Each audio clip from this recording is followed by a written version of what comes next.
Con su permiso, señor presidente. Señor secretario, los grises resultados en el manejo de las finanzas públicas y la aplicación de programas sociales por parte del gobierno federal son evidentes. Por lo tanto, es importante señalarlo en este recinto y que la sociedad sepa que no vamos como usted dice.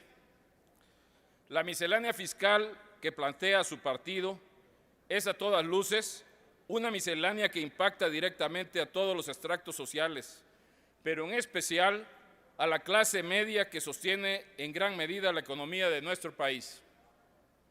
En Acción Nacional denunciamos de manera categórica que el cobro de IVA a los créditos hipotecarios perjudica de manera irreversible a las personas que con grandes esfuerzos y sacrificios lograron acceder a dicho crédito hipotecario. Esta propuesta pone en serios predicamentos a estas personas porque genera la posibilidad de que puedan perder su casa o su departamento.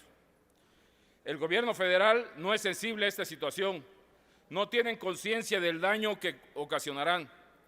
Este tipo de medidas lo único que nos recuerda es la forma en que los gobiernos del PRI están acostumbrados a gobernar.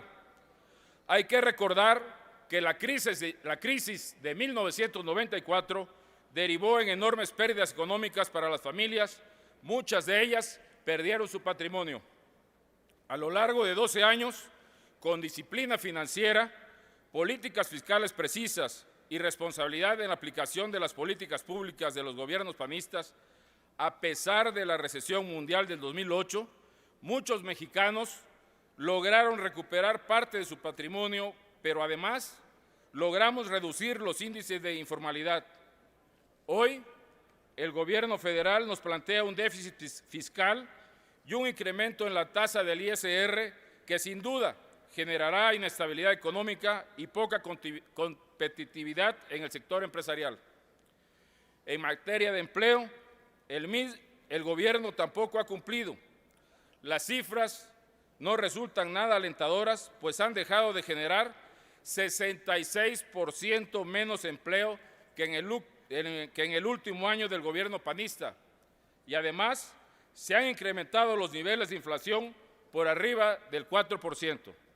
Señor secretario, no podemos pensar en bienestar social si el gobierno no genera políticas fiscales adecuadas que dinamicen el mercado laboral y generen competitividad de salarios.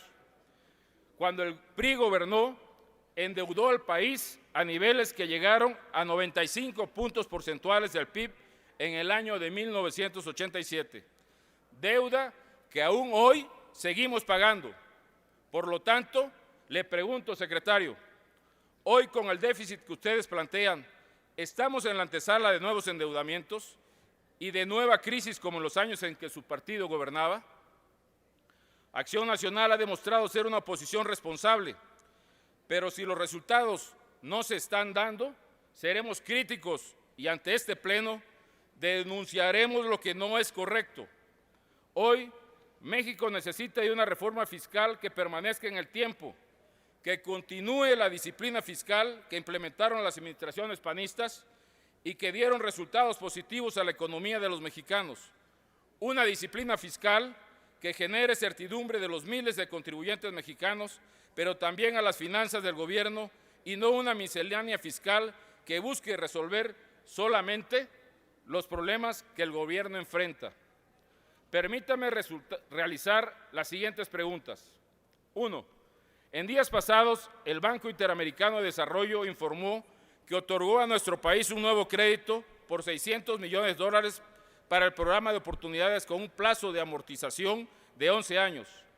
¿Por qué depositar nuestra confianza en el gobierno federal cuando solicita un crédito de estas características?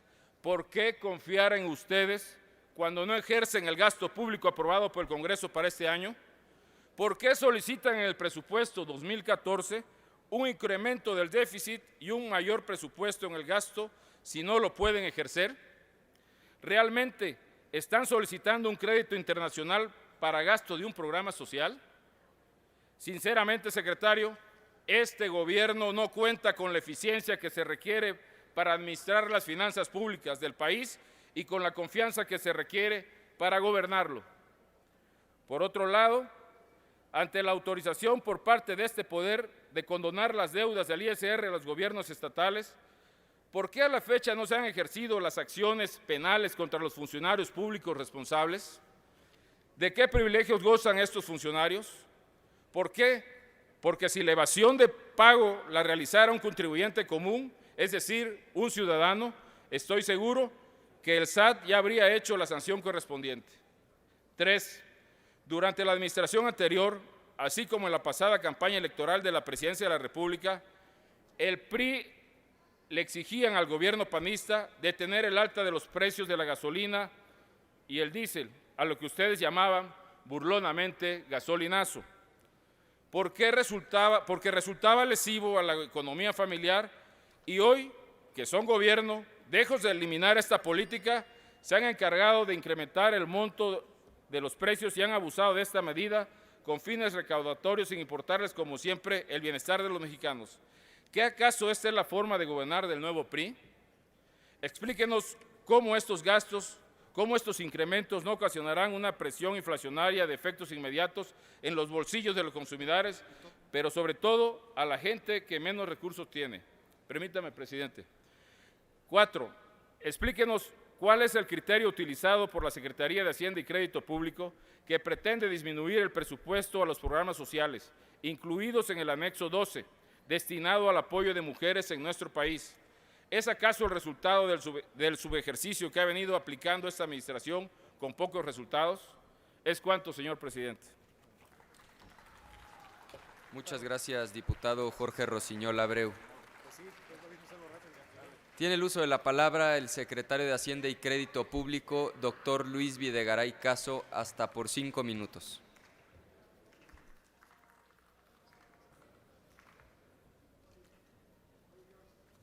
Con su venia, señor presidente. Gracias, diputado Rosiñol. Quiero nada más precisar algunas cifras en el ánimo de tener información correcta. La inflación actualmente no es superior a 4%. La inflación, la cifra más reciente de inflación dada a conocer por el INEGI, es de 3.46%. Esta cifra es inferior a la que tuvimos al cierre del año pasado, que fue de 3.57%. Esto quiere decir que la inflación es un hecho, no está en ascenso. Tan es así que uno de los considerandos que tuvo el Banco de México para hacer una reducción a su tasa objetivo en 25 puntos base el viernes pasado fue precisamente la reducción de la inflación. En materia de informalidad, señor diputado, es una asignatura pendiente y debemos reconocerlo, la informalidad no ha disminuido en los últimos años. Tan es así que las últimas cifras del INEGI muestran que la informalidad alcanza ya a prácticamente dos terceras partes de los trabajadores. Este es algo en lo que tenemos que sumar esfuerzos para combatir de manera decidida, y la iniciativa de reforma hacendaria que ha entregado el presidente a la Cámara de Diputados contiene elementos importantes, nuevos instrumentos para combatir la informalidad. Quiero aclarar que la tasa que se propone de 32% no es una tasa para las empresas. La tasa de las empresas se mantendrá, si acepta la Cámara de Diputados la propuesta del Ejecutivo, en 30%, de tal manera que la propuesta no afectará la competitividad internacional de México a través del gravamen empresarial.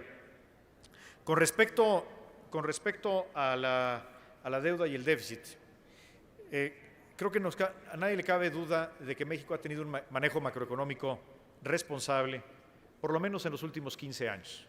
Sin duda alguna, hoy México tiene una deuda pública más baja que países comparables. Por ejemplo, como porcentaje del PIB, la deuda pública de México alcanza el 36%, que esto es menos de la mitad de lo que tiene Brasil.